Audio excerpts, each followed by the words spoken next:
I've been at Stanford for a little over 7 years now, and I've always wanted to come to Stanford to work in the sleep center because this was the first sleep center in the world, and it's got a reputation that really exceeds any other sleep center in my estimation.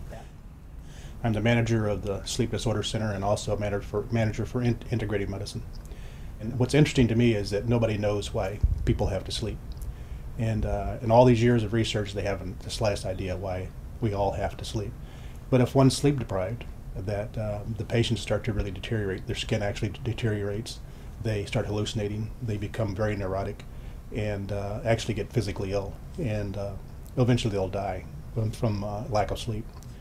You know, there's a lot to be learned in this field, and it's kind of what makes it exciting is that I think there's a lot we don't know.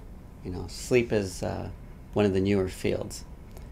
Rather early on in the sleep field, we discovered a really prominent disease that was causing people a lot of problems, which was sleep disordered breathing, sleep apnea. Exactly. Most of our patients have obstructive sleep apnea, and that's where the airway collapses, and we need to find some way to either treat them from a surgical standpoint or from CPAP, and where they blow air up their nose to produce a pneumatic splint to keep the airway open.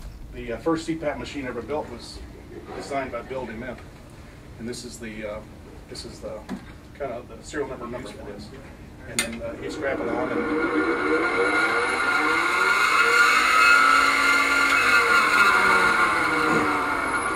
the patient's supposed to sleep with that. So manufacturers decided that they could build something a little bit quieter.